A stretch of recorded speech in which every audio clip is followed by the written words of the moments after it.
This is the Beesotted Pride of West London podcast, and we're coming to you live and direct from the Red Lion pub in Barnes. Yay. Oh, God, absolutely pathetic. Come on, be a bit more loud than this. Yay. The Red Lion pub in Barnes, and the reason why we're cheering actually is because we've actually never been here before. In 5 years of podcasts, we've done nearly 600 podcasts, most of them in the pub. And we've never done this pub here before, and I have to say, what a wonderful pub this is. They're taking excellent care of us in the Red Lion pub in Barnes, just down from Castle now, and the bridge is shut as well, so you have to walk over and walk down, but it's fantastic. My name's Billy Grant, and I'm sitting here with my chums, as I normally do, south of the river. I walked over the bridge and I saw Fulham Football Club there. I was thinking it's a little bit close, but it's far enough away anyway. But like I say, I'm Billy Grant, with my chums here in the Boozer. I've got the Laney Man. How you doing? I'm all good, Bill. Yes, I'm looking forward to tonight. I think it's going to be a very interesting podcast. You're a bit international, weren't you?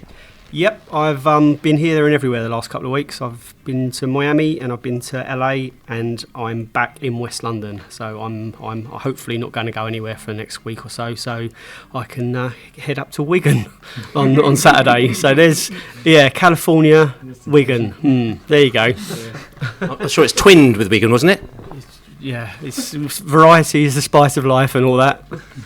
We've got Savvy B in the house. Savvy, how you doing? Yeah, I'm very good, thank you.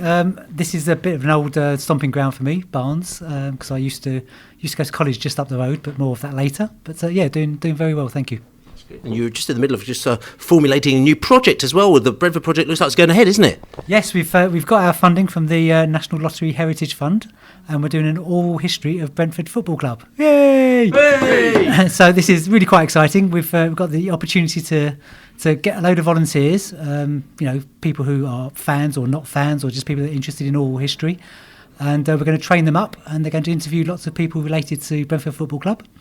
And by the end of it, we'll have a lovely film, an oral history documentary of the club. And it's just obviously the right time to do it, just before we leave Griffin Park. So we're really looking forward to that. Excellent. And we'll be putting more shouts out on the podcast as well, because we might be needing more volunteers and stuff. So listen out on prideofwest.london. The Allard is in the house. Tactical man, how you doing? Yeah, I'm not so bad, Bill. Thanks for building me up with that one. Yes, it's it was an interesting weekend. Yesterday was, pretty chilled, and I'm back and ready to go today. And it's lovely around here, isn't it? It's proper. I do think the bridge being closed, unless you live here, because it's probably a nightmare if you're commuting. But for those of us that come to visit, I think the bridge being closed seems like quite a good thing. It is. There are a lot of scooters over the bridge. I noticed that all the school kids and everything like that, they're on their scooters because that's the green way forward as well. Yeah, and if you go for a walk, you can walk across the bridge. I mean, it's very nice, just maybe a bit impractical for some people. That's right. And and as you know on the podcast, we always put a call out to people to say whether or not you want to come on the podcast. We've had loads of people, I said, in the last few weeks. Great people who have said, listen, Bill, love the podcast, fantastic, we'd like to come on. And we got a new podcast guest on today, Tom. Tom, how you doing? I'm doing fine, thank you. Looking forward to join this podcast today. That's right. And Tom, you've obviously been quite busy over the weekend, have you? Yeah, been busy on a Saturday, not too much to do on a Sunday. And tell you something as well, because this is Barnes, and I know this is this area quite well. Tell me anything that you love about this area. Yeah, I just like the atmosphere, and down by the river, I think there's some beautiful pubs. I think this one is one of them. Down by the pond in the summer or in the springtime, it's beautiful. It's interesting because I actually worked around the corner from here, just down the high street. I worked for Telstar Records for quite a few years, actually. If anyone knows it, used to go inside the car park. They used to call it Cars in the Car Park because it just looked like sort of almost like a council estate. You went through the arch and there's like all these Bentleys and sort of kind of Range Rovers and sort of kind of Maseratis in the car park in the back. None of them were mine, by the way. I had the scooter around the side. So I used to come down here quite a lot, and I'm amazed how much it was changed. I was actually very gutted because I saw that Olympic Studios, which is one of the studios that I used to use because I'm as an A&R at Telstar, so I used to make a lot of records, and so Olympic across the road was one of the places where I used to go to make our records, and there's a guy called Spike Stent there, very famous mix engineer as well, which he used a few times, and he mixed like U2 and what else? Depeche Mode as well, Massive Attack. He did the first album, Massive Attack, Protection, Bjork as well. He did a load of Bjork albums, Oasis, Madonna, and so, like I said to you, a lot of music there. But I was wondering, Tom, what's your musical tipple? Is that a trick question? It's no trick question. I'm just wondering what, I mean, obviously we're in a musical zone here as well. I was just thinking, what I mean, Dean Smith, what is Dean Smith into? Dean Smith was very much into U2 and that kind of indie type stuff. So Half and half biscuit. So yeah, you'd have been sort of running across the road here. In fact, Olympic Studios now has turned into a cinema and a cafe or something like that. I must say it's a nice cinema, a nice cafe. I must say, but the music, I must say, pop, rock. A little bit of everything. Favourite? Okay, is there a Danish? Maybe it's a Danish band that we may not know about that we should maybe sort of kind of pick up on Spotify. Or is your daughter's, or maybe your daughter? How about Alphabet? Do you know Alphabet? Yeah, Alphabet, yeah, of course. They're unbelievable. Also, say a guy called Lucas Graham. He's also okay. So yeah. I mean, you probably went across there, with the Depeche Mode, wouldn't you? Yeah.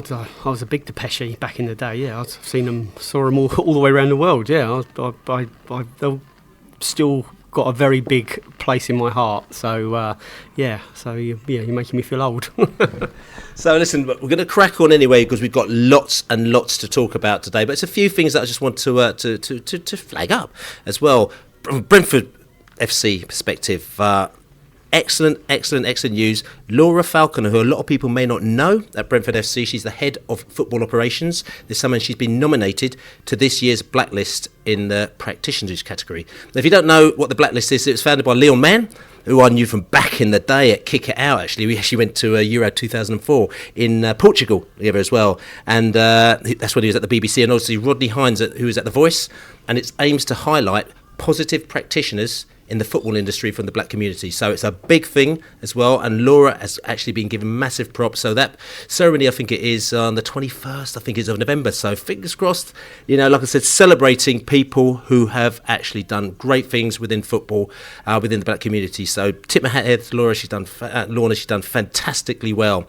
Also, interestingly, and this will actually affect you to a certain extent, Tom, Norgard in the Denmark squad. How big's that? I think it's massive, of course. I think he deserves it. I think especially the last 4 or 5 games, I think it's been brilliant for us. It's just been growing in terms of level and confidence. So I think it's a well-deserved spot. And we're just thinking, we were just chatting about this beforehand. How does it work? Because, Norgard's now come into the international forum. Obviously, Dalsgaard's been there for a while. How does it work with the clubs? Do they talk to you, and do they sort of do you make sure that they get a particular amount of game time? Do you make sure that they don't get too knackered, but so when they come back to you, they can't play? How does it work? I think it depends, of course. Because I'm from Denmark, it's easier for me to get the contact to the Danish national team, and I know everybody around there. So, but I'm not speaking too much with the head coach from South Africa or the head coach of Sweden. So it depends on your relations, and then it's just to pray and hope that we don't get any injured players back from the international duties. On the other side, we are extremely proud, and I think as a Bees fan or supporter or anybody who is working at Brentford FC, we need to be very, very proud of all the players we have on different youth and A national teams. Excellent. So listen, I mean, if you probably have guessed by now, obviously we've got in the studio with us, pub, it's Thomas Frank, is the Brentford manager. Hey! Thanks for joining us, Thomas. And like I said to you, we chatted a while back, and we said, listen, you said, I quite fancy coming on your podcast. I fancy coming down the pub and just chatting football with you. So this is what we're going to do tonight. We're literally going to talk football. This podcast, we're going to talk about the Huddersfield game and what happened at the Huddersfield game. We'd have a little post-match debrief on that. We'll also talk about the game coming up at the weekend, which is the Wigan game. So this is going to be the first podcast. The second podcast is going to be a shoot in the breeze. We'll just sit down here and just talk like you're in the living room in the pub and just talk football for an hour or so. So look forward to this. If you want to subscribe, just check it out on prideofwest.london or go to any of your podcast people, your Spotify, TuneIn, iCast, Acast, all the good platforms, and also click on automatic downloads so you get it to your device straight away. And also this one, I think we're going to upload it to YouTube as well. We haven't done that for a while. Coming back to this game, we played Huddersfield on Saturday. It didn't quite go according to plan. Forget about what we say. We're going to go to the fans to hear what the fans had to say, both the Huddersfield fans and the Brentford fans, after the match in the pub. First half I thought was pretty even, no real chances on goal from anyone. Second half we looked quite bright first 15 minutes, we had a few chances, they got their goal, shut up shop. It was just really frustrating after that. Lots of niggly fouls, loads and loads of time wasting. The kind of game that becomes so frustrating when you're a Bees fan. But we didn't show enough in the end, we just didn't show enough. And their 1-0 win wasn't deserved, I think, but maybe a draw. Huddersfield looked fairly solid, fairly useful, took their one chance. Not many chances created again, really. I think even with possession, I don't think we really worried them. Lots of balls into the box, which is unlike us. We didn't really get on the end of any of those. And still that worry about how we're going to really create chances when we need to turn a game around. But no one had a bad game particularly. It was just frustrating. Credit to Huddersfield. I thought Brentford were very good in the first half. Huddersfield grew into their own into the second half. And unfortunately, we saw a nice strong finish from Brentford. It just wasn't enough today, unfortunately. It was always going to be a one-goal match, and if you had Huddersfield got a goal in front, they were going to sit back and never concede anything else. Slightly disappointed with our performance today. Did we leave everything on the pitch last Monday? Possibly. But Huddersfield, very professional. I use that word advisedly. I mean, time wasting, tactical fouls, the northern clogging, battling, all the stereotypes that you'd like to take. Sometimes you need to be a bit more direct. I don't want to make excuses, but it's all the euphoria of Loftus Road on Monday, and back down to earth with a bump with this one. But from my point of view, we've got to be realistic. Just got to be realistic, and we're going to get little setbacks from time to time, but it's what happens at the end of the season. And I think we'll continue to keep getting better, but we're going to keep taking a step backwards, but we'll go 2 steps forwards. It's like the FA Cup. How do you raise yourself up against a non-league side? It's impossible. It's extremely hard to do. So they went out there, they did have chances, didn't take the chances. So, we'll go on to Wigan and we'll beat them. I think we are ticking very well. I think they've done a transformational role, right? They've got together a band of misfits, people who didn't want to be in the team, galvanised the team, got the team spirit back and the team identity. So yeah, I'm buzzing. We were like a stone dropping, right? But now we're galvanised, so we've got to look at consolidating that. But I must say as well, what a warm welcome today at Brentford. I mean, it's fantastic every time I come to the ground. But I did back us at 100 to 1 to be promoted this week, so I'm forever the Huddersfield Town optimist, right? Since the Cowley brothers came, we're just tighter, we've got new hope, we've got new energy. Everybody seems fitter and up for it, and the belief that David Wagner instilled in us is returning with a vengeance, and it's absolutely thrilling. I think Carl and Grant, Bakuna, we've got proper scorers on our side, and we've got legends from the old guard like Schindler and Hogg, and it's just their family, and it's just so uplifting. I'm proud to be in town. I think we're both in a good position, and I feel passionate about my team. My heart is pounding. I just thought we were great today. I just want to say that everyone here today has been lovely. I thought it was a great atmosphere and good to be in an old school stadium right before your revolutionary change, which as it came for us, it's coming for you. You've got goodness knows what lies ahead for this team. And a bit like this England rugby team this morning, we on the back of a fantastic performance a week ago, we struggled really to turn up today. One of the things I've been thinking about is whether we're better as a counter-attacking team, because I just wonder whether we have the creative wherewithal and the tempo of passing to open teams up like we used to. And I think that is something for the podcast to discuss, because I think I know what the answer is. We look better when teams are pressing against us and they come onto us and we can open them up. But when we have to make the game and press on them and make the passes and open them up, I think we struggle. It wasn't going to be an easy game. You couldn't walk into that game going straight away, easy 3 points just because we won our past 3. And I think the game definitely was an even game, 100%. We both were attacking. Everyone was attacking. Everyone was defending well as well. But Huddersfield took their chance. Brentford didn't, and that's why Huddersfield came out on top. Fair play to the Cowleys brothers. I saw a lot of them a few years ago, as I said on the podcast this week, and I saw something completely different today. They had a team that battled very, very hard. They knew what they were doing. Examples, Remo, they were not going to let him have a shot on his left foot they just weren't going to have it, and he didn't get any opportunity really to come inside. I thought they took Watkins out of the game. I guess they marked him out of the game. There were no balls, very little played into Watkins, and when he did have the goal in front of him, we weren't able to get the ball across to him. So well done, well done to them on that. And then they hit us with a bit of a sucker punch when we dilly-dallied around, and I think we sort of gave the ball away, and then we didn't really recover when they put the ball back in, and it was all a bit, it wasn't great today. And fair play at Huddersfield. I thought they were very, very impressive. I think the biggest issue at the moment is people are going to reflect on Brentford's performance today and see it as a negative, whereas we're kind of ignoring the fact that from the last 3 fixtures we've absolutely dominated. Thomas Frank at the start of the season clearly showed he didn't truly understand the formation. We had about 10 transfers, including Nikos Corellis for the January side, so clearly there's a whole new side he's got to understand the formation of, and now we're starting to see a bit more collectiveness. We're starting to see a bit better of a team dynamic, which is fantastic. You can't win every game, which is unfortunate. However, people like Ben Rama had a bit of a terrible show, which although is a horrible thing to see as a Brentford fan, you've got to understand that not everyone's going to be on form every time. But I think collectively we're going to bounce back and do very well. I'm very impressed with our performance thus far over the last 4 or 5 games. I don't think this is going to be detrimental to the season. So as the fans after the Huddersfield game, and like I said, Brentford fans a little bit disappointed. The wind was knocked out of them after the QPR game because we were so good after the QPR game. But some people are just saying it's just one of those things.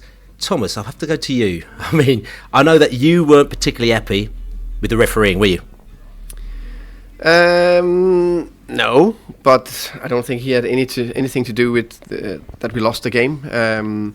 I just think in general, going forward to protect this beautiful game, we need to be even better, and that's for everybody, of find a way around for time wasting and slowing the game down and all that. And it's not that we will not, when we hopefully is 1-0 up against Wigan on Saturday, we will not try to later be a little bit smart.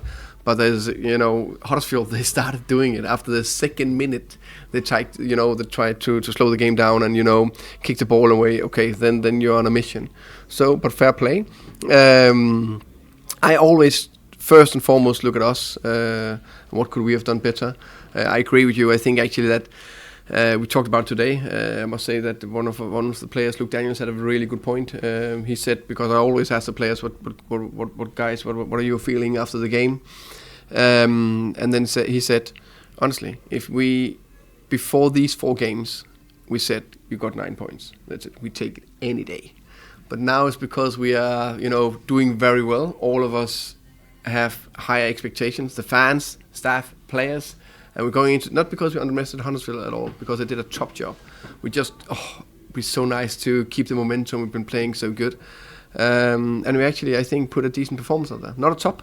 And we needed a top against Huddersfield on a Saturday because they did very well. And to be fair, the last fan that we heard from, from the pub there as well, he said exactly the same thing, because there's a lot of depression where people are saying, we can't handle sides like Huddersfield, oh no, we thought, we were going forward and, one step back and stuff like that. But he said, don't forget, we did get 9 points from the previous 3 games. So there are positives to come out of it. But the quick question I'm going to say to that is as well, because you talked about the referee, you talked about the time wasting.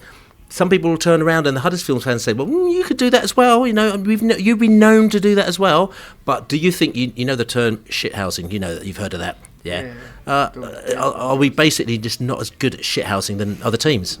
No, honestly, why should we do that if we want to play a quick game? So that doesn't make any sense for us to do that. If we're winning 2-0? Yeah, we're winning 2-0, just keep the ball. Easy. Not easier said than done. But I keep the ball, I'll go for the third goal. So no, I don't think so. What we need to be good at is that every time there's a battle on the pitch, we need to take that duel 100%. Every time where we can be a little bit smart, we should do that. But I don't think we you have different types in your football team. We have other types, and we need to play in our way and believe in the way we're doing it, because that gives us an advantage. So you can't do. I think there's maybe the very best teams in the world. They can do more or less everything. But the rest of us, I think we need to find a defined style, and that's what we have here in Brentford. It'd be really interesting to find out a little bit more about that meeting that you have with the players 48 hours after the game's finished, how does that kind of formulate? Do you all sit around and is every player allowed to kind of speak openly? And I guess that they respect their teammates, but how honest and how kind of frank is that discussion? I would say it's more and more honest, and they are better and better to give their direct opinions towards each other. But it depends, of course, on the game. But it's not like it's 25 players speaking up, but it's between 2 to 6 speaking up every single time. And of course, some of the experienced guys normally, like Henrik Dalsgaard, Pontus Jansson, and Christian Nørgaard. But today was also Justice Silva. Then Luke Daniel spoke up. So there's more and more speaking up. It's so important because yes, we need to point out a direction in terms of the way we want to play, the way we want to do things. But in the end, if we need to make a top performing team, the last 10-50%, that's in the dressing room, because I can't do it in there. It's not because I don't want to be in there. I'm just not in there. So they need to do the rest there, and they're growing as a team this moment in time. And you say Josh De Silva, he was vociferous. He spoke up. Is that something that his personal development is now? He's got that confidence now that he feels he's able to do that when it may not have done that before. That's one of the things. I also think he's a very intelligent guy, and it's more natural for him than others. More natural for him to be outspoken than other players. But of course, it gives self-confidence to play a lot of minutes and also start a lot of games.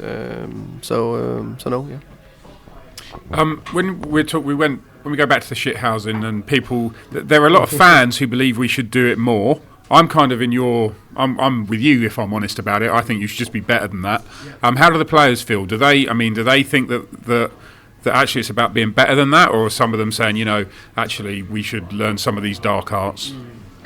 No, I think, of course, for me, where we need to be clever, that is in the duel on the pitch. So not about delaying the game or play kick the ball away, but I think it's in the 50-50 duel, striker versus defender, and so on. And to be fair, I don't think we are that bad at being clever or nasty in some duels, because I think that's extremely important. That's part of the game. You need to take no shit. You can also see the situation in Millwall, where there was a player who was sliding into to David, and Julian protected it, and it was a kind of a big, what you call, fuss or not fight, but fracas. Yeah, exactly.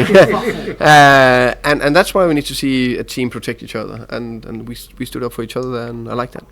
I'm going to say it, and I'm going to come to the Savvy B in just a minute, because it's just on this point still as well, and I've got to come to their managers, or the Cowley brothers, who've been sort of put into place probably 6 weeks beforehand as well. I mean, Huddersfield were terrible at the start of the season.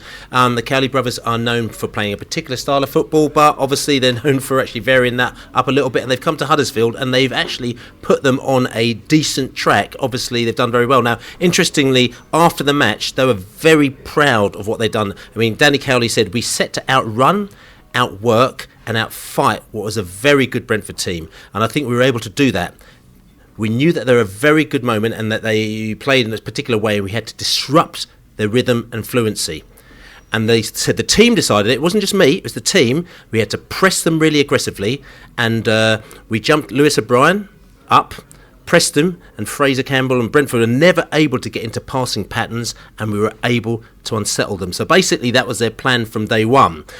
People would say that, in effect, the Cowleys have outthought you in that game. Would you agree with that?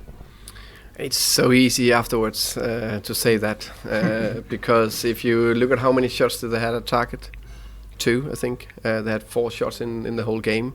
I think what's even more important is, and it's the figures that you use as well. I mean, we look at it as well. The XG, where their XG was 0.24, ours was 0.57, so we had slightly better chances than they did. It wasn't great for Brentford, but they obviously took the chance that they had. But exactly. That was their game. Yeah, but I think it's down to a marginal game. It's margins. So I would 100%. I'll give the Cowley brothers and Huddersfield all the praise they deserve, because they had a good plan and they did it well. But there's no secret in football. That's the most easiest part in football is to organize a team defensively and do that very well. And that's the easiest part, to sit back and don't want to do anything and just wait and take no risk. But if everybody is doing that in the world, it's going to be a very, very boring game to watch for everybody. So, but it's again, we will gladly sit down sometimes, and we did that against Swansea, a little bit lower, and then try to hit them on the counters.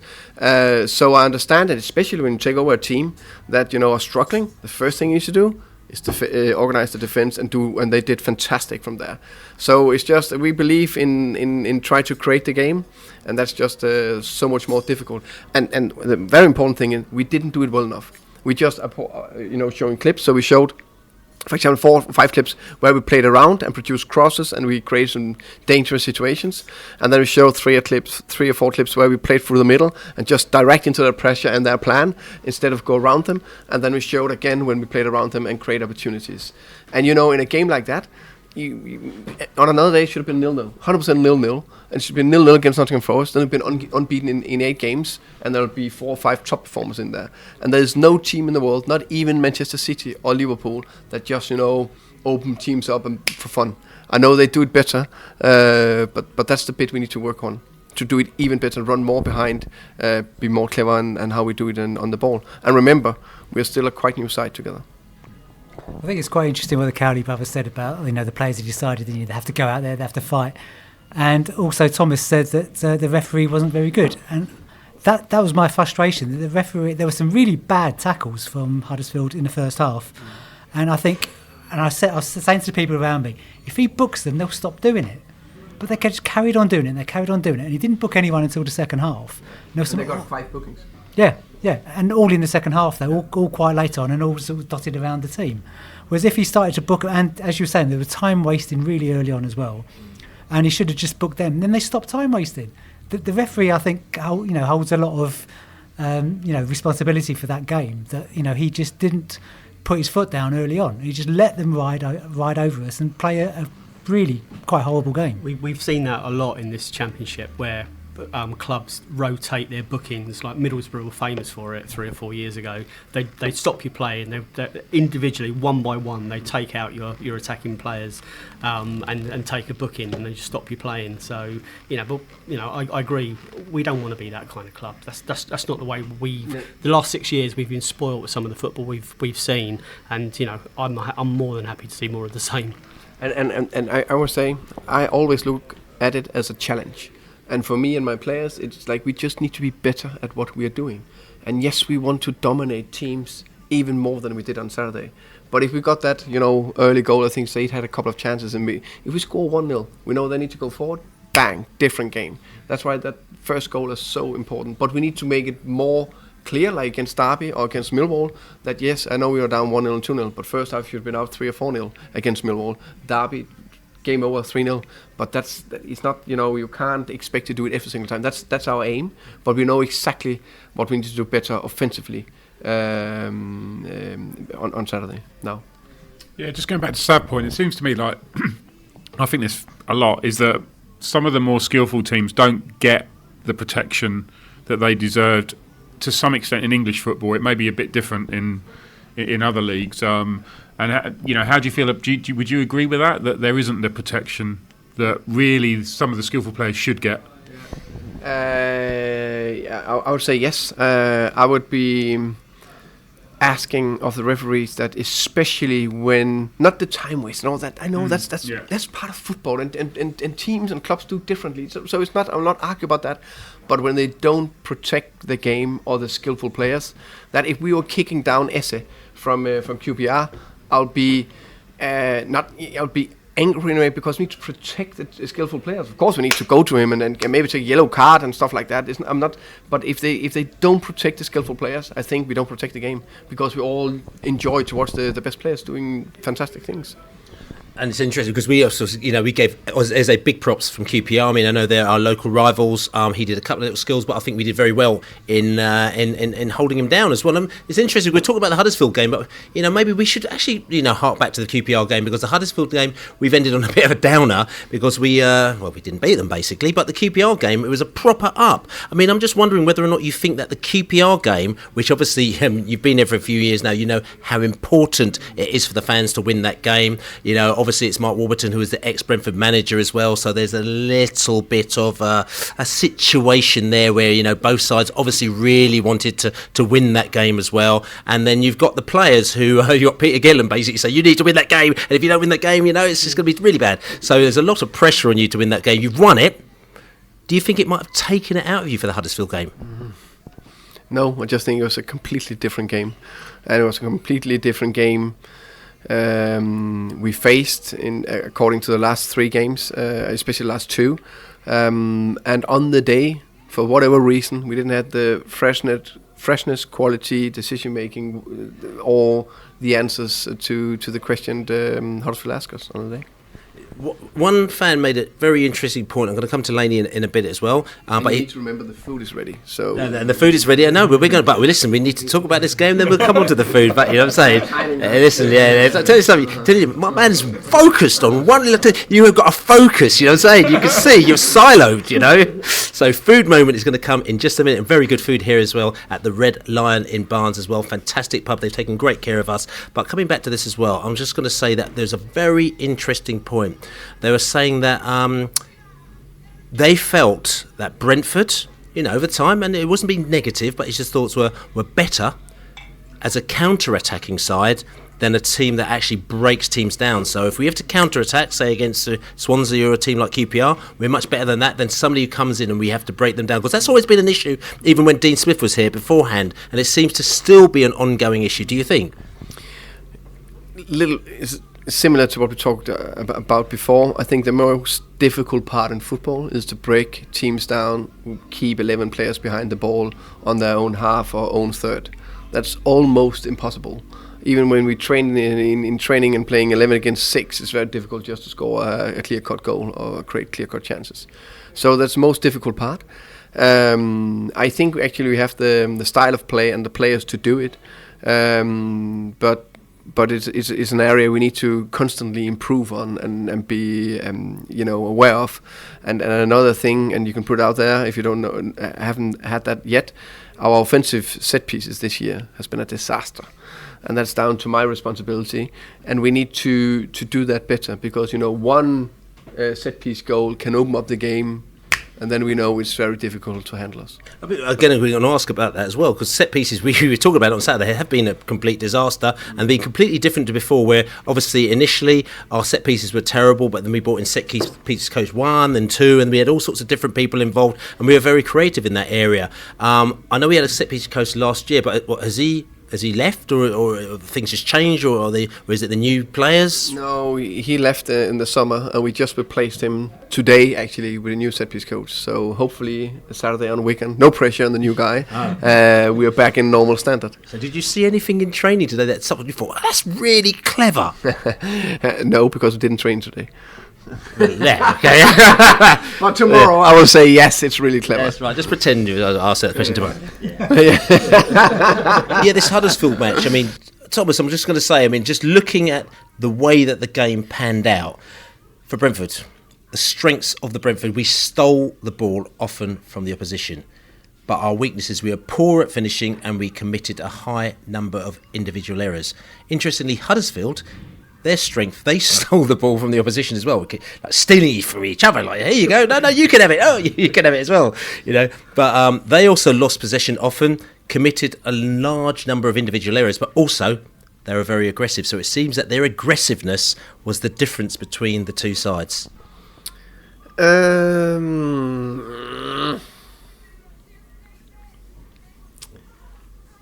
I just think it's slightly easier to press a team that want to have a few more passes between them, instead of if we press them and they play 1, 2, 3 passes and play behind. Are we then not aggressive, or were we aggressive? And then because we were aggressive, they played behind us. But what I would say, they were aggressive, and they did a good job defensively. And we just need to find better solution to outplay them and get around them and behind them. So the question I'm going to ask, and loads of people keep asking this, and I know that you've answered the question before because you keep saying, Brentford, we have a particular style and we believe in the particular style that we have to play and we just need to carry on with it. But sometimes we have to mix and match it up a little bit, because at the end of the day, if it's not going to be working and we're having problems against this, don't we basically maybe have to maybe abandon, not saying forever, so the beautiful football we play, and maybe try and actually kind of work against it with these teams? But the funny thing, I believe that you'll be quite good at what you try to train and practice. So if we try to practice to create and dominate the game, then we need to use a lot of training hours on the pitch to do that. And if we it's not like we don't play the ball in behind. So we can still play the ball in behind for good runners. And that's the thing I think we should do more in some stages of the game, especially in the beginning, to get them on the back foot and they're running towards their own goal and maybe get throw-ins and corners up there instead of just, played into feet every single time.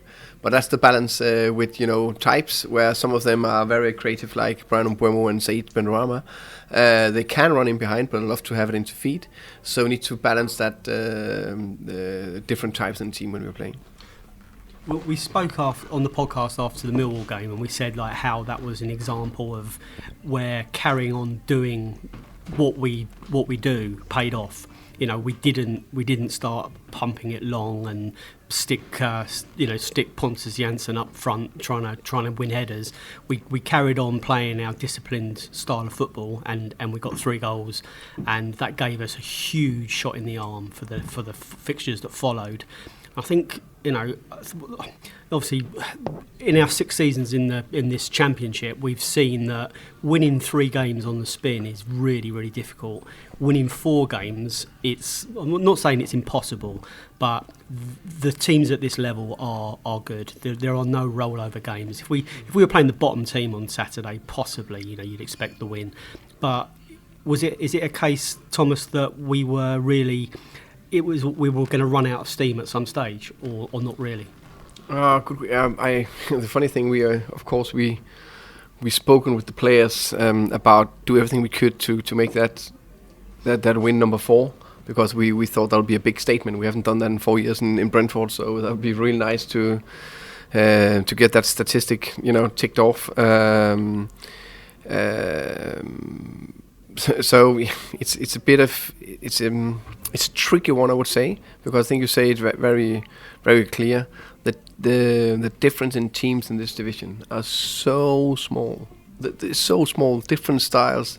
So now we are playing against Huddersfield, who are defending, compact but still, aggressive going forward. But they still try to play. Actually, it's not like they just played in behind us up for a big striker. They wanted to pass the ball.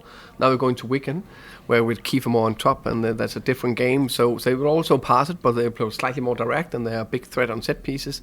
So there's so many different styles that we need to be ready to face every single time. But also, as you said, running a little bit out of steam. There's no teams that just can keep the high momentum in terms of level, and unfortunately, all our front 3 players, all of them didn't hit their highest level. So let's say 1 or 2. We just had 1 back who actually could make that magical pass or that dribble or that perfect cross. We didn't have that player on Saturday. So an example of that would be in some of the games leading up to Saturday. Benrahma was described, he was a magician. He was full of tricks, and then some of the reaction after the game on Saturday, he was selfish and he was a waste of space. But if you're going to play with that level of artistry and freedom, some games it just doesn't come off. 100% agree, and it's so difficult to understand for the human brain and to all of us, and because a player like Benrahma, I think he gave us all so much joy. But when we have people who are giving us so much joy, they also give us a bit of pain sometimes, in terms of maybe not the top performance or maybe not the top, perfect attitude. but we are working with an artist, and they are different, and we take care of them and protect them. Of course, we do everything we can to develop him, and for example, I'm going to sit down with showing some video clips this week, and we talked about it today as well, that he need to, because he got to get frustrated as well, because it's not just clicking, and then he need to take better decisions. At least I think 4 or 5 times second half, he just turned directly into a man, or slipped in terms of to do a 1v1 instead of just pass it wide and arrive in the box, or he should have found a wider position sometimes where there was slightly more space for him. Joy and Pain, that's a Maze record as well. So, we got back to the musical references as well, but, we should move on. But listen, Thomas, as well, I'm just wondering, the Millwall match. Yep. I mean, listen, we're going back to this 3-match winning sequence that we have, but we have to say, on 84 minutes, I mean, your ticker must have been going, because we were 2-0 down. We, our record wasn't great up until that point as well, and we looked like we were going to lose another match. What was going through your head on 84 minutes when we were still losing to Millwall? Very good question. I would say it was actually a little bit more difficult in the halftime, because I thought we did so many things right, and we should have been up 3-0 with a penalty inside the post, 2 other 100% chances. We were 1-0 down from the 1 half chance they had, and we got a major injury to our new striker, who just looked actually quite good. So I was there in the dressing room thinking, oh my God, come on. But I was very clear in what message we should give to the players in terms of, you're doing the right stuff. It's about keep believing. It's tough. Yes, it's unbelievable tough. Can we do something about it? Yes, we can do something about it. We can't sit here and feel sorry for ourselves. There's only one way. It's out there and do even more and try even harder than tiny tactical adjustments. And then again, I think it just shows what kind of mentality this group have. Because we started well. I think we got a cancelled a goal, so we just got, another hit. And then we made one stupid penalty, 2-0 down, and then we were under a bit of pressure, but they kept playing, and in the end they did fantastic. So, but in the 84th minute, I was thinking, 1 goal, can we get a goal? I thought then we potentially could get the draw. But okay, I mean, so bring it to that game. I mean, obviously, when you first started your run, you took over from Dean Smith. He had a little bit of a bad run coming into that game, and it carried on. We won 1 game out of 10, and there was a lot of question marks about your ability as a head coach. Again, we've had another scenario. I mean, Brentford are a team that seem to just go on these streaky runs. We go on brilliant runs, then we go on terrible runs. So again, we went on a properly horrible, streaky, nasty, oh no, are we going to win another game run with yourself? And there was a lot of, did you feel the rumblings around it? You know what fans are like, but there was a little bit of sort of Thomas Frank out sort of malarkey going on. Did that affect you? Well, before the Millwall game or last season? No, before the Millwall game for a few weeks. I don't know, because I'm not on social media. I don't read. I read, of course, some articles and in terms of about Brentford and a little bit after the games to see what is up in the news. But I'm not following that. Which is interesting, because, I mean, do you think that, there's some managers that feel that, that some players that don't go on social media, some other people that don't do, because they think it gives them a focus. Do you think that, it's a positive for you, because it kind of gives you a bit of a focus? Because some people, I looked after artists, and I remember, when your artist is doing really well, he's all over social media because everyone's giving them joy, but they put out a record which isn't so great, and then all of a sudden they're giving them loads of grief, and they're sitting there on the phone to you every 2 minutes going, oh no one likes this, shall we change direction, shall we do this, that, the other? And it's a bit of a nightmare, because you're saying, look, just come off that, focus on what you're doing, don't worry about it, you're the creative, you just need to do what you're doing. So do you think that you basically not actually getting involved in that actually makes it better, or do you sort of need to know what's going on? No, I just need. I think what I need to know what's going on in terms of the media is the stories about the opponents, and maybe if there's any stories about our players. But of course, the media department is going to brief me with everything, especially about our players or teams and stuff like that. But I think, I honestly, I don't think it gave me nothing in terms of either fans saying I'm a fantastic coach or a shit coach. Of course, as you said with the artist, of course it's nice to be praised. Everybody likes that. But what can I use it? Because my job is about making good sessions, try to prepare the team, try to manage my staff and my players, and do the best I can. And if I get too much into my head about should I do one thing or another thing, or we're not doing well, I just think that's affect my performance every single day. And the funny thing is, after we won 3 games, I was pretty damn sure that the fans thought, oh, he's quite good. If we lost the 3 games, I'm also pretty sure that they thought I was a terrible coach. And I think in any way, I think I'm a pretty good coach. I just think it's, going a little bit up and down. And we do the best we can every single day to do the best for Brentford, and I think that's what matters. And it's interesting, and I'm not labouring this as well, but I just think it's interesting because before the 84th minute, I think was it the second Millwall goal went in, and there was a chant from the Ealing Road which says you're getting sacked in the morning. You know what I'm saying? Now, but this is quite. It wasn't the whole of the Ealing. No, I said there was a section of the Ealing. I mean, I know he's standing the Ealing Road, and I did stop you from singing it, Dave. You know what I'm saying? No, that's a joke. No, it wasn't Dave actually. It was his brother. He hasn't got a brother.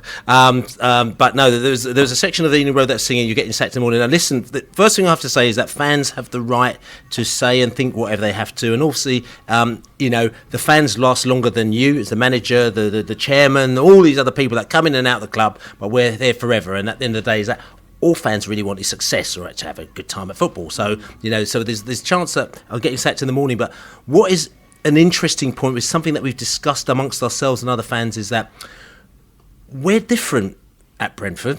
Before the Millwall match, I was getting loads of messages from different fans from all over, different teams, Leeds United in particular, of course, who were going, if you don't get a result against Millwall, Frank Southend, he's going to be out. And I went, well, we don't really operate like that. Go, what do you mean? You haven't won in 2 games, so you got to sack him. And I said, well, we just don't operate like that. If we're doing the right things and putting the ball in the right area and XG, and I try to explain all these things that Brentford does, but they didn't really understand, which is fine because everyone has got their different ways of looking at football. But the point I'm saying to you is against Millwall, if it was maybe Derby County or Leeds United, your job might have been in a little bit of a pickle. But because it's not, but did you feel at any point that your job might be under pressure against Millwall? No, I mean beforehand or at any time. Nope. This is interesting because you've never felt so. If you don't feel your job's under pressure, does that not make you a little bit complacent? Nope.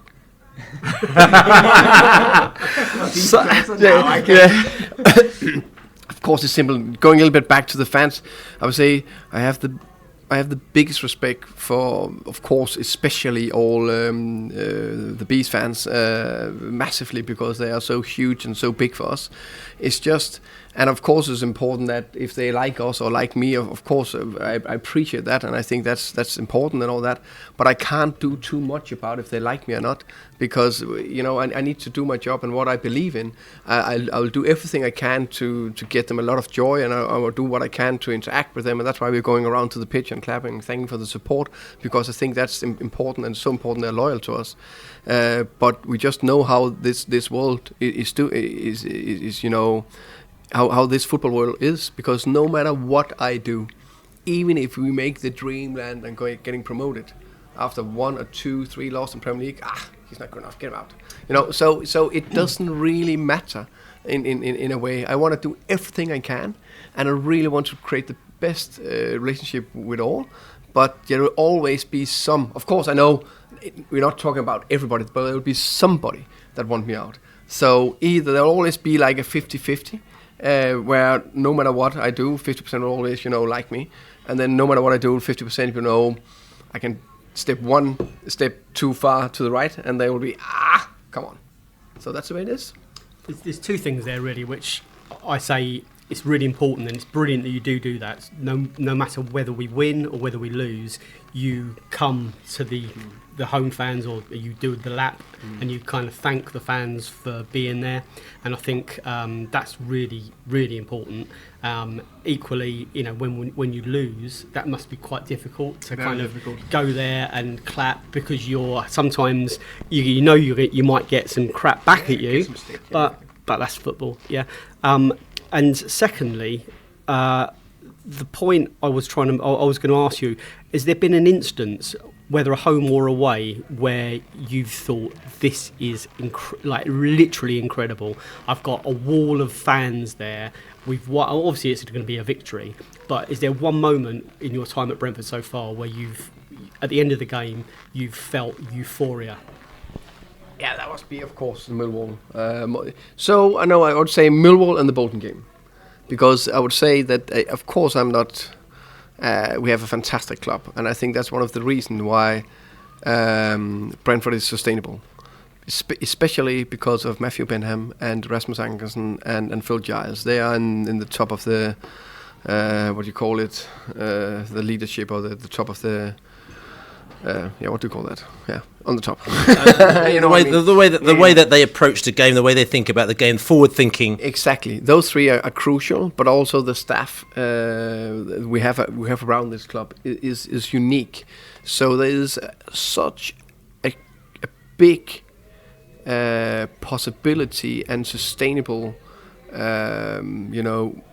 way of thinking. I think if we continue like this, Brentford will always be stable, and they will also always progress. You've been Brentford fans for years, and if you've seen the improvement throughout years, it's massive. So it will be up and down, and this is why I think we have a better chance than any other championship club to be sustainable. Because look at Middlesbrough now. They are in the relegation zone. We will never get there if we continue doing well. Of course, you can never say never, because championship is crazy. But I think it's so important to think like that. And that's part of that is also to, of course, I think if they didn't thought I was the right head coach, it didn't matter if I actually won 3 games in a row. Then, if they didn't do it in the right way, bang, out. But it's nothing to do with results. It's about the daily work. If you do the daily work, then football, hopefully, over time, you'll get results. I mean, you talk about Matthew Benham, you talk about Phil Giles, you talk about Rasmus. The one thing I do like about this club, and I talk to them a lot as well, is, and they're very open with us, and we do try and relay as much information to people as we can do, either through Beesotted.com or on the podcast, or even just chatting in the pub.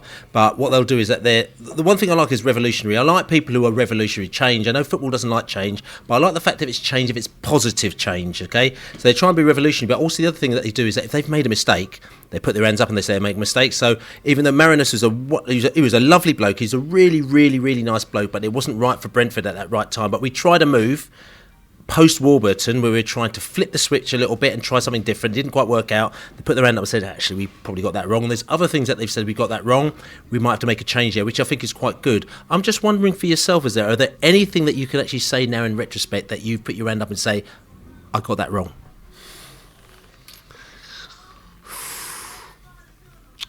I would say that I need to take a million decisions every single day.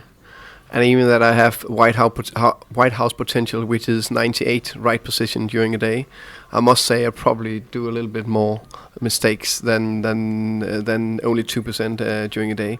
So of course, you need to decide who is training, who is going to be in the team, when do you make a substitution, what kind of tactics. So of course I make mistakes. But when you make a plan for a game, and when you do it in the moment, you need to trust yourself and believe that's the right thing to do, because you actually done a lot of analyze about the game or the situation or the thing, and then you go with that and your gut feeling together. Just to so based on that, and I will quickly go back to the Huddersfield game, and then maybe we'll leave it. But is there anything you think you could have done differently in that game that would have resulted in a different game, a different result?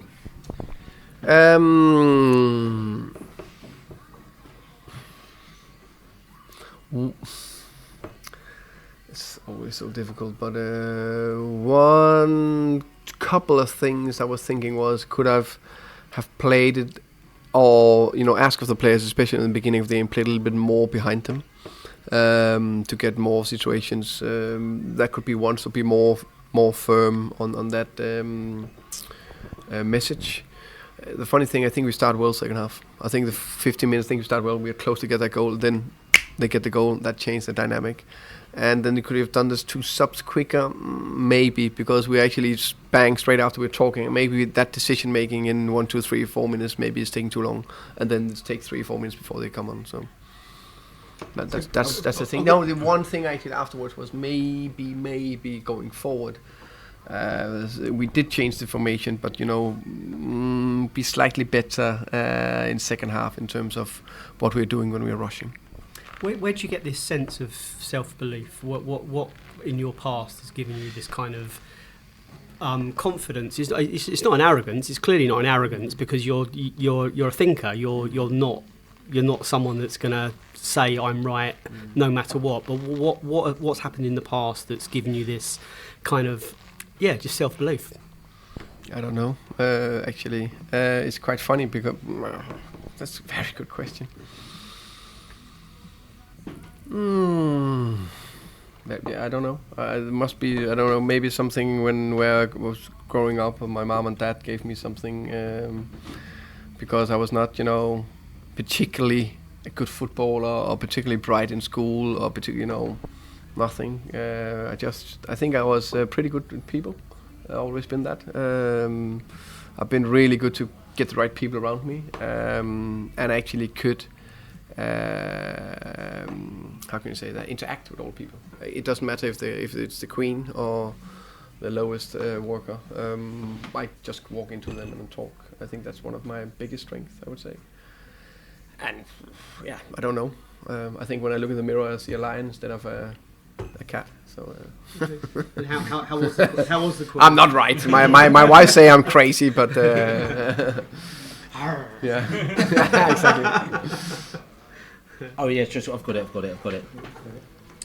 And I mean, I'll say that's 100% as well, Thomas. I mean, I've met you, obviously quite a few times. We chat a lot, and the Beesotted crew here, we're people centric as well. We like people who just want to get on. We love football. We love people who love football as well. We know that A, you love football. B, you love people. You're a good bloke. You come out. We asked you to come down the pub and have a beer with us tonight. You've had a beer. You're talking football with us, and I think that's very, very important thing as a leader of our club, to be people centric. And I can imagine the reason why, you've probably found the band of players who are now kind of your players, just like Dean Smith had a band of players who are his players as well. You found them, and I think that's a fantastic thing. But just coming back to the point, I'm just going to quickly talk about. We're talking about sort of kind of flipping the script as it was, and when you may or may not have done things that you want to do. I'm just talking about, because we talk this a lot about. We went to 3 at the back, or 5 at the back, whatever you want to call it, in December. I remember it was the Bolton game, because it's very important that we had to stem the terrible set of results that we were having, and it worked. And after that, we played 3 at the back, but then we had a couple of great games. We smashed Hull and we smashed Blackburn, and we were playing really good. And we've done that all the way through with the 3 at the back, and we came out at the end of the season thinking, fantastic, next season's looking really great. We lost a couple of players. We got a couple of players, well, quite a few players, and we got quite a few players in, and our team changed quite a lot. We continued with 3 at the back, and after a while, there's a lot of conversation on the podcast saying, we're kind of like probably a bit better than this. We're forsaking the midfield. We've got some creative players up there, but we've got 3 players, 5 players at the back. Do you think you might have stuck with 3 at the back a bit too long? That's a very good question. I think there's a lot of how can I say? There's a lot of things that influence that. In the beginning of the season, Satan Rama was still injured. He didn't start the first 5 games of the season. We all know he's a key player for us. So there's a lot of our offensive players that was not up to top speed from the beginning of the season. Brandon Buemo, we just bought him and stuff like that. And I think one of the reasons why we thought we were quite successful was that the 3-4-3 with the players we had last season just was bang on. And we also like to have a different shape to other teams, because I think they always give them a little thing extra to think about, because 3-4-3 is very difficult to play against when we play it as we did in our A game. So we like to continue with that. And we also thought that on set pieces, having 3 centre backs give you a strength defensively, but also a strength offensively, because we normally have midgets in these 7 other positions. That's quite difficult to score a goal on set piece or defend it. So going back to your questions, when something has been very successful, it's just difficult just to change it. But what we have been thinking about it, because we wanted to have it. The thing was, we thought that we were not as offensively good, because we are so much better defensively. So if you all have seen the last 5 seasons in Championship, how many goals we just open the door, please. You want to score a goal? Oh, you want to score another goal? Okay, please, one more. So that was a big thing for us, that we actually have an aim. We want to be the best defensive team in the league this year. That was a big aim for us. Because if you aim for the stars, then maybe you get up there. If not, then hopefully just below that. And this year, I think you have the same feeling, that we are so much better defensively. We almost concede nothing. Even we lost the game against Huddersfield. We gave 2 shots at target. That's quite remarkable. Then you're doing something right. So that was also slightly part of the 3-4-3, because when we are, we want to press high, that, but sometimes you're going deeper, and then we have 5-4-1 is almost impossible to break down if you do it well, which we did. But offensively, coming back to that, so defensively, yes, offensively, it didn't, was it because new players, was it because he was not clicking, was it because of that? And then the Derby game, I think, was an eye-opener for us, where we played Sergi as a wing-back, and he was flying, and it looks really, really good. And then we went to Preston and played, I would say, our only bad performance this year, which is also quite promising. And I thought, I was already for that game thinking, should I play with it? Even we played a top game, I was thinking, should I play with 3 midfielders, even a 3-5-2 or 4-3-3? But I didn't, and after I thought, oh, never again. Playing away without being, a little bit more solid. But then we went back to the Stoke game, still 3-4-3, because we just, come on, Derby was so good, and we like that offensive threat with Sergi, and there's still 3 very offensive players up there. And that was still one of the games where I thought we were, not bang up their relations. You can just see it, it's one touch too much, or too heavy, or bad decision, or you're coming into feet instead of running, So, but we knew that with the 4 top central midfielder we got this season, we thought maybe we need to put more of them into the mix together, and then we tried to change the 4-3-3, and now I think that's working. But again, when do I change back? When I think that's the right decision, because I said from the beginning of the season I want to have 2 different systems. And that was going to be my question, is do you think there is a potential where we can flip it between games? I know we've tried to flip it in a game, and it wasn't particularly successful. Barnsley it was. It was against Barnsley, and I made that argument, and that's probably maybe why you did it against Bristol. And that for me, I made the argument that gave you, that should allow you to try against Bristol as well. Do you think you can flip it from game to game, or can the players cope with that? Yeah, I think especially because we trained really hard on it, both system, and we played this season, 6-7 games, something like that, with the 3-4-3, so they know it. So if we will flip it, or then we will plan it and train it during the week, so we still have it in the locker if we need it during a game or before a game. So it can depend on also the types of the players, injury, form, little bit opponents, but when you also tend to, when you look this good in 4-3-3, which we have done, I would say, the last 5 games, including actually the Huddersfield game in many ways. When do we change? That's that feeling. I also get the impression that some players suit one system or the other. Would you agree with that? Yeah, I agree. I will say there's some players who is really adaptable to both systems, and some players are better in one system instead of another system. So, It seems to me that last year we had Barbe and Conso, who were both really suited to that five at the back, and there were two players that would actually take the ball up the pitch as well. And I think when we've got our new back five, with Pinnock and Pontus and Julian, then none of those really seem to take the ball up. So do you think that's one of the reasons why it wasn't perhaps working as well this year as it did last? Yeah, I think that was one of the reasons. I think they have all other qualities. I think we there was various reasons why we can see a lot of goals last year, but I don't think there's any too harsh things said if I say I think that Ethan Pinnock is probably slightly better defender than Johan Barbe, but he has a slightly better left foot than Ethan Pinnock. They're two different types of players. So I think we had two, the wider centre back. They were extremely good on the ball. That suited that system beautiful. But I don't think that was a problem offensively. Actually, I think it was we had an in-form front three. They were unbelievable. In Said Benrahma, Neil Maupay, Ollie Watkins or Sergio Canos. They were unbelievable. So when we judge the other centre-backs, it's in the beginning of season with 6 to 7 new players, and it's not just clicking. And, the two potentially best players from last year's front three, they didn't play. That affects things.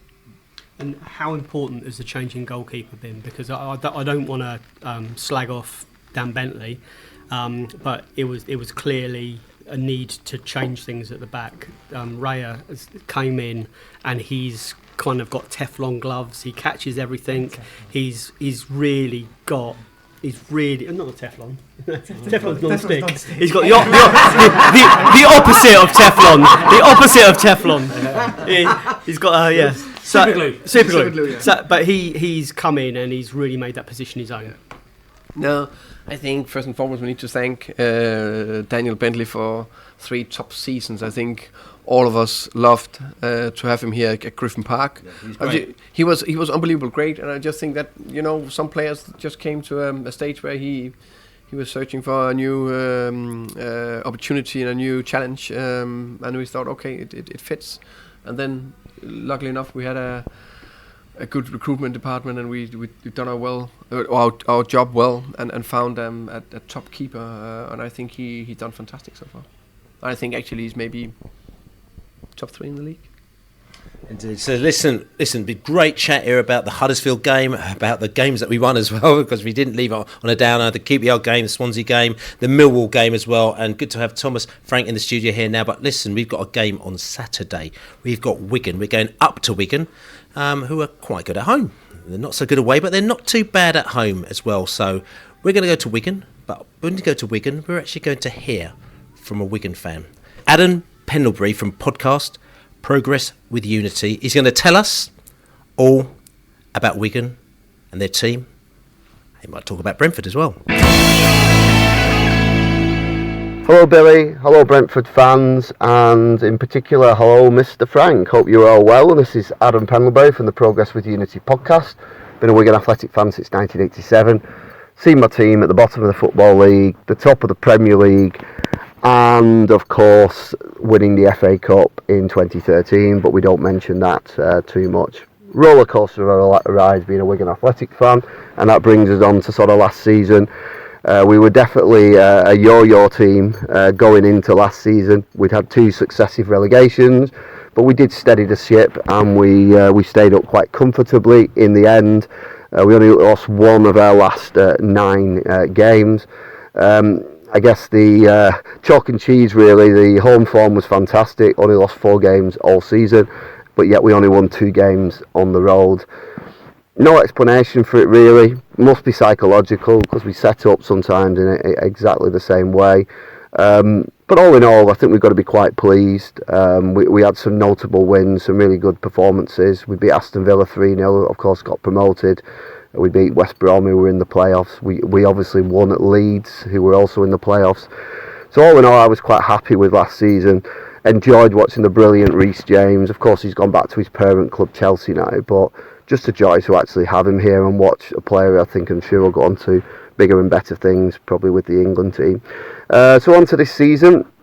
Paul Cook knew that he needed to make some changes, freshen up the squad a bit. So we brought in a number of players. I guess the headline buys were Kiefer Moore and Jamal Lowe. We've paid out sort of £5 to £6 million for those two. They started okay. I think Moore in particular has been solid. He's very good in terms of his hold-up play. He's definitely a threat, and maybe after scoring his first goal on Saturday, he will go on and score a number of goals. Jamal Lowe looks a real talent, certainly after he's settled in after his first 4 or 5 games.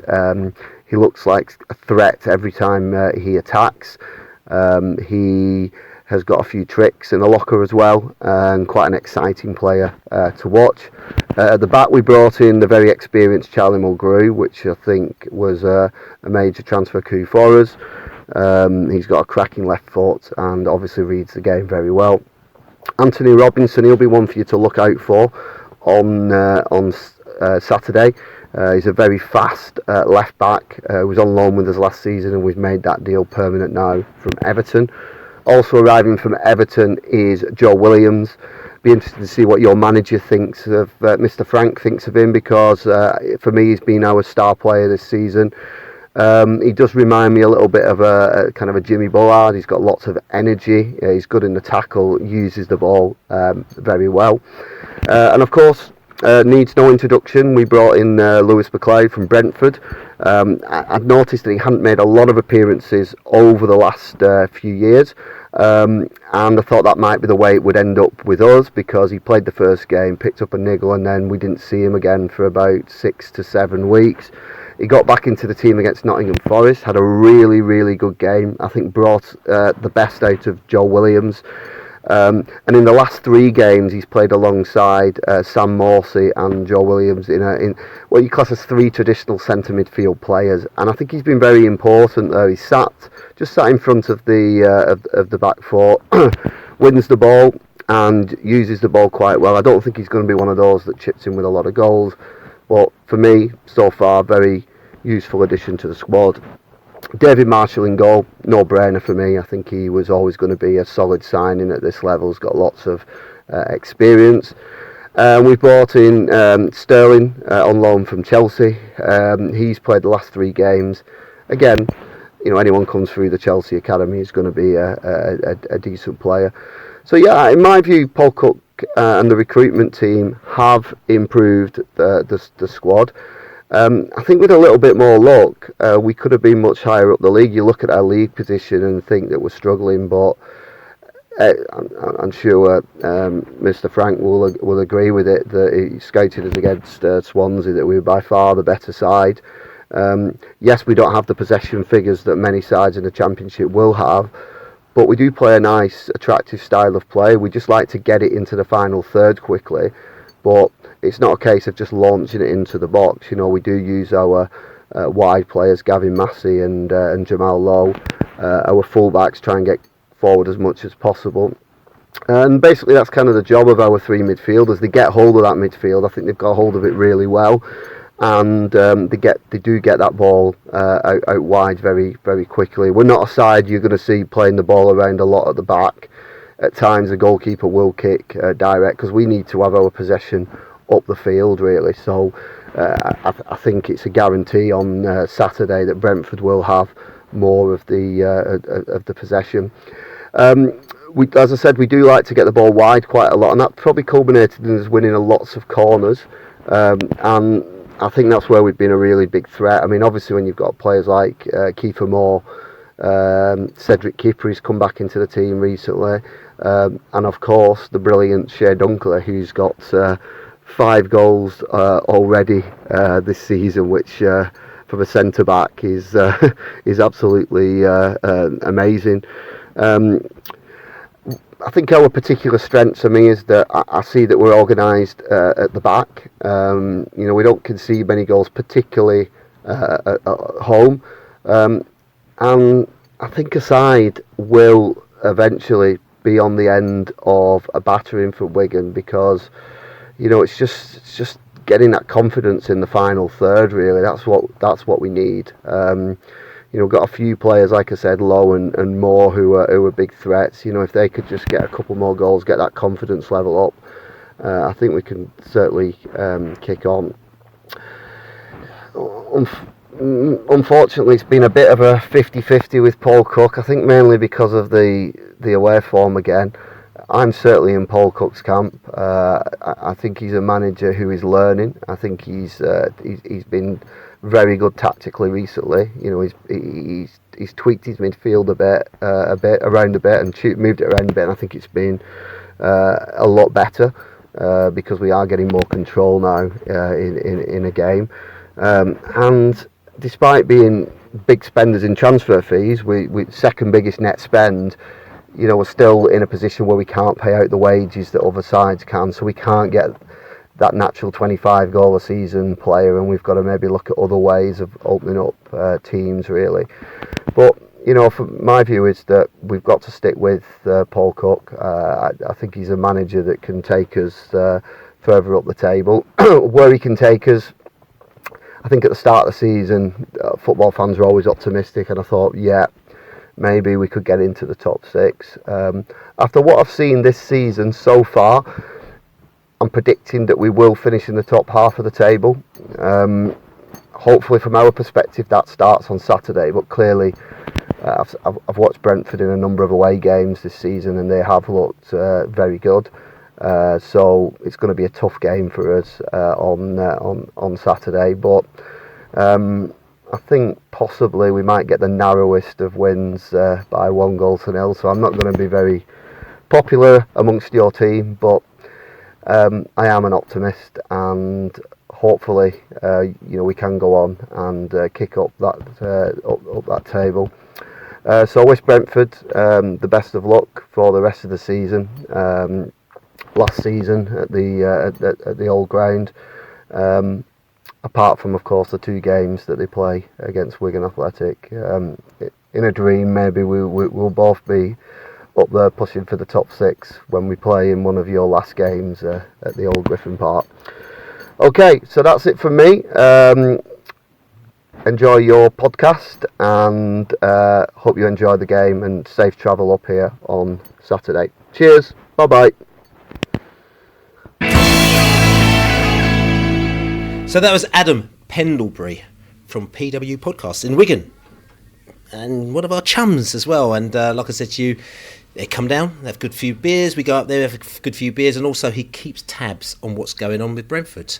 And he's fairly optimistic about how Wigan's going to do, and he's up, which is great, because we love this, because us unfashionable teams got to stay together.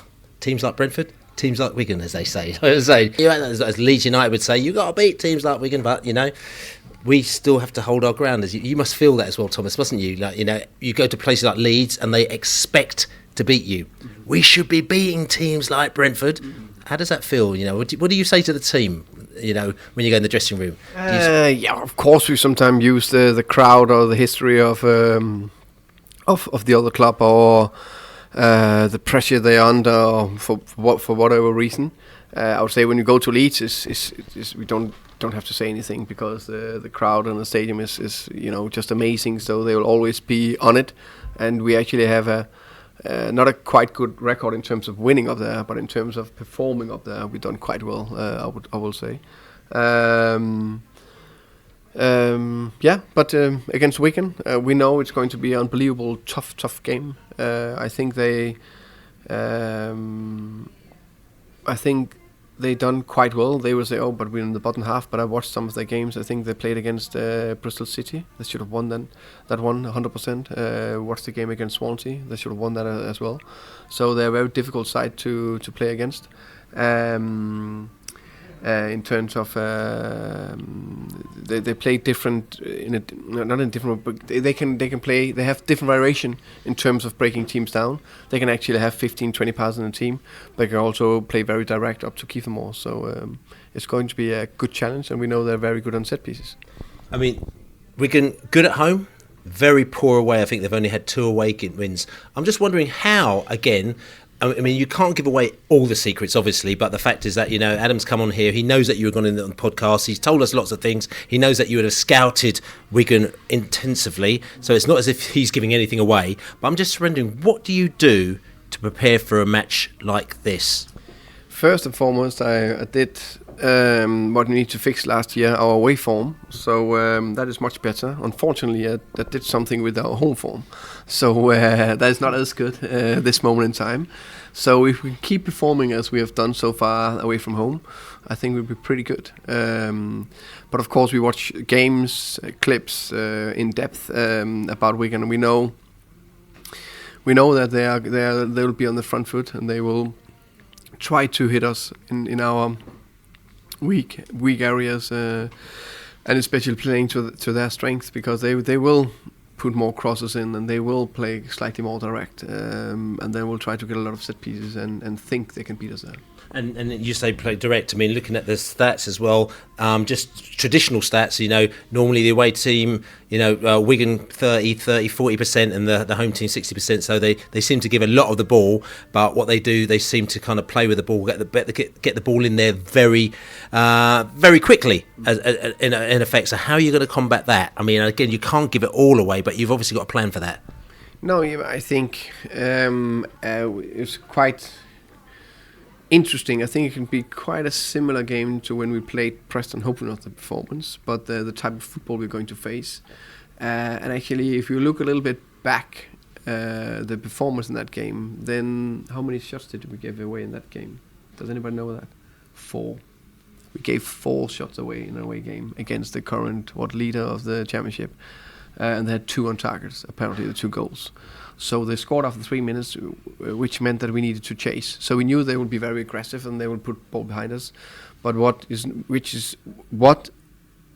do, which is no secret, is that we is extremely good to pump up our back 4, and you play with a high line. So it's very difficult. So if they play too long behind us, David is just going to pick up the ball. So that's just a simple part of our style of play in the way we do defensively, that we will play with a high line, and it will be difficult for them just to play up, get the second ball, and just bank us in up there, because we will play higher up the pitch. I mean, I'm just bringing it. I know we're talking about the Wigan game now, but we have to do this because you mentioned the Preston game, and yes, they got 4 shots. They scored 2 of them. Preston are top of the league, but one of the teams with actually the lowest shots, or the lowest percentage of shots on target, or something like that, but with the most goals. So what they do is that they're basically very good at converting the relatively few chances. So what they're a very effective team. They probably create, or if you want to do the XG thing and everything like that, probably a third or a quarter of what we do, but they put them away. Now, as a Brentford fan, that kind of, I love the Preston guys and girls, and they're fantastic, but it also makes me a little bit kind of like, why can't that be us? So what can make us a little bit more Preston? The only way I want to be, first and foremost, biggest respect to Preston and all what they do, because it's remarkable. Also, I know they're a big club in terms of history, but I don't think I say anything wrong with that. They are a smaller club in terms of budget and everything like us. So it's remarkable what they're doing right now. But the only thing I wanted to do a little bit more like them is converting our chances better, much better, because if you look at those so-called expected G, there's a lot of chances we should just put away. But what I would say, also what we didn't do as good against Huddersfield, was that we in general need to, when we can, play more behind and also put more crosses into the box when we have the opportunity. Can you give us a little insight into how you view the videos? Do you watch them at home on your own? Do you watch them at the training ground with the other coaches and directors of football, or who's there, and what's the vibe? We do it in this way, that the head of analysis, Luke Stopford, he's doing the main analysis on 3 to 4 games from not particularly the last 3 or 4 games, but games that how can you say, is more similar to the way we play, for example. So it's more likely that against Wigan we will watch them against Swansea or Fulham, because they have a little bit similar style of play. So what did they do well and not so well against those teams? And then he will cut it down to 7 to 9 clip in each section of our football model. So we have 4 phases offensively, 4 phases defensively. So there are 7 to 9 clips in each phase. And then I said to him when I took over, I said, no, I don't want to choose the 3 key areas. I trust you. You know the championship, so you come up with 3 to 4 areas. That is the main areas where we could beat them. And then we look through it, and then maybe I want to watch another bit also. So then it depends. And that meeting is together with all the coaching staff and all the analysis groups. So we all do it together, and bouncing ideas of each other how we can beat them. But I will always some minimum watch a whole game, so I get my own feeling and tempo of the game, either before that meeting or after, because it's not that important if it's before or after. Adam said, on his little piece, when he's talking about the match, he's very excited about it. He said their star man was Joe Williams, ex-Everton player, central midfielder, lots of energy. One of the things that I've been a bit nervous about, and all the guys around the table here, and the Beesotted guys and girls as well, they've said that sometimes, again, maybe because of the sort of 3 to 5 at the back, sometimes we've lost the game in midfield, which isn't very, very Brentford. And maybe, doing the changing it to 4-3-3, we've actually kind of got our midfield back, and we can actually compete in midfield. Now, Joe Williams sounds like a bit of a lively player with lots of energy, so it's going to be a bit of a midfield battle that we're going to need to win. I mean, what do you know about Joe, and what's your thoughts on the midfield? For Joe Williams, I like him. I think he's a good player. It's actually a player we scouted. I think he was in Bolton before last year, and we scouted him for quite a while to see if we wanted to bring another younger midfielder in that will suit the way we want to play in terms of aggressive, high pressing, but also a midfield that was a little bit more vertical and could run behind lines. And we think he fit the bill quite well, but for various reasons we didn't choose to go to the next level. But I think he's a very interesting player, and I agree with the Wigan fans that he do a top job at this moment in time. Also, there's another couple of players as well, Kiefer Moore and Jamal Lowe, who, as they call it, they're big signings as well. Now, Jamal Lowe was kind of on our radar a little bit earlier, the Allard. I used to watch Jamal Lowe play for Hampton, and I always thought he was going to make that step up. So he was on my radar, and maybe I tried to push it onto another radar. I don't know. Listen. No. Listen, these things happen as well. There was a conversation I had on the train back from Wolves as well, where Jamal Lowe was highlighted to the scouting team, to the DOFs and everything like that. Now, listen, it was early days because he was at Hampton, but and also we were in a different phase at that time as well. It was very early in our time in the Championship as well, but it was because we were talking about Ollie from Portsmouth, who was at who went to Portsmouth in the end. No, I was and we said he wasn't right. Yeah, I was honest, and Jamal Lowe was the guy that I kind of thought that was worth looking at. But you probably can't get stats. I think he was either Ryman Premier or Conference South in those days. But he's developed a lot. So how do you stop #goals like jams? That's his hashtag. Is it? Yeah. We'll of course do our best to stop him. I also know him. We also follow him a bit when he was at Portsmouth, and I think he had a top season last year. I think he scored 17 goals, something like that, and had one of the main reasons why they were quite successful last year. I think he's very paceful, and I think he also got a trick or two, and he obviously can score goals.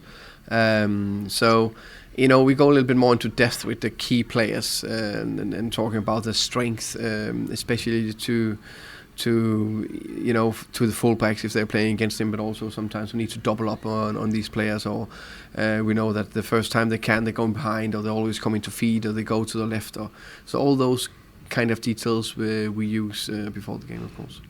And just coming back to just Joe Williams as well, because again we do our own little scouting as well, and the fact that Joe Williams, as you said, is a good player, but we look at it, he's very strong at blocking the ball, strong at dribbling, strong at tackling, strong at concentration, and he actually has no significant weaknesses. So I think we're probably going to have to be quite on the ball with this guy. So Pontus needs to just nobble him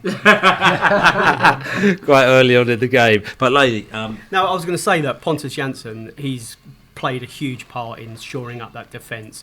A lot of people said Pontus Jansson is disaster waiting to happen.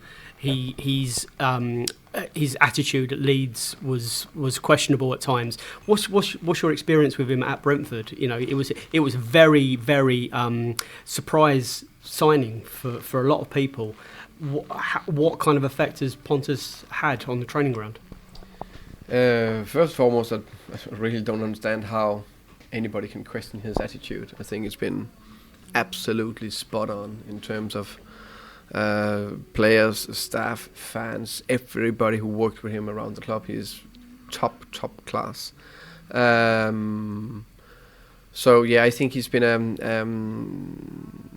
a top character. Also, he's a leader. He has top leader potential. I think sometimes we forget that these footballers. He's only 28. I don't think I am too harsh to say to any of you four guys when you're 28. I guess you're now is a little bit more experienced and you're a little bit more or better with people or better with in terms of leadership skills or whatever. So he's learning every day, and I think he's doing a top job. And I think the way he influenced the group in terms of being top professional and pushing them every day is absolutely top. Adam talked about McLeod as well. McLeod was at Brentford for relatively, 10 years. Not like Kev O'Connor kind of long time, but it was relatively a long time at Brentford. Had a lot of injuries at the Brentford, and in the end it didn't quite work out. His contract ran down and he found himself a new club in Wigan. Adam talked about the fact that he was out for quite a period of time, but then he came back in. Then he said he was very good. Now, Lewis McLeod, and again, I know there's only positivity with players, and sometimes things don't quite work out. But with Lewis, you saw him for a couple of years when you were assistant manager, and another year when you were in there. I mean, what was it with Lewis? I mean, was it kind of because we felt that Brentford tried really hard to make it work, and even that year when eventually everybody left and Lewis came in and McEachran came in, and we thought it was going to happen, but just what went wrong? I think he was very unlucky with injuries. I think that was the main part of his time at Brentford. I think when he was on his game and he was fit, I think he's a top championship player. Honestly, I think he's a top championship player. And if he get a run of games, I think he could be one of the better midfielders in the league. And it was not because we couldn't see that or we didn't want that to happen here. I think you said it before, Billy, that for various reasons this was the time for him to go and find a new adventure and a new challenge, and the same for us, because when he had the chance to step up or do it, and then unfortunately he was very unlucky with injuries. So I really hoping and praying for him that he will be much more fortunate and don't run into injuries. Then I think he has a very bright future ahead for him. So I think Wigan actually did quite of a bargain there. And Wigan, just say they're good at protecting the lead. They attacking set pieces as well. They're great at set pieces, protecting the lead, aerial duels. They're good in the air. Shooting from direct free kicks. So basically, they're a side that traditionally would make us very nervous. I'm saying? Maybe with our new defence, what you're saying to them, that you're thinking now with the new defence, we can handle that. Yeah, I've watched them. They have massive strength in the areas you just mentioned. But I'm comfortable going into the game that we can handle it. It's not like I'm going in there saying, "Ooh, this is going to be unbelievable tough. We need to be, lucky and 100% top performing." No, we need to go up there and perform, and then I think we have a really good chance to go get the 3 points. But you haven't used the words northern cloggers in the build up to this. No, I think I need to be slightly more polite. Well, of course, as well. And listen, just going around, just finally on this Wigan game, I'm just going to say to you, because we can't actually ask you to give a score prediction because it would be quite bad. Okay, well, maybe I'll do. But he says, Adam says that someone is going to take a battering soon. It's a battering. Our team's going to go up there and going to take a battering. Are going to be absolutely smashed to pieces. It's not going to be us, is it? No. 100% not. No, I think what you've seen this season, even though we lost at Preston, it was like a totally even game. We just talked about the shots. That this is going to be a totally even game, and I fancy us going up there and win. And if you want a score prediction, I would love so much a clean sheet. So let's say 2-0 to the Bees. Oh, the Allard.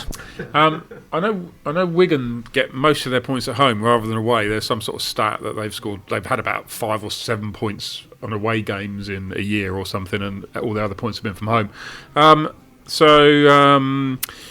I'm going to go my heart. Yeah, I'm going to go my heart. 2-1 Brentford. Oh, he did. Savvy B. Well, I've actually got the stats here. So it's actually 4 wins at home, 2 losses and 1 draw.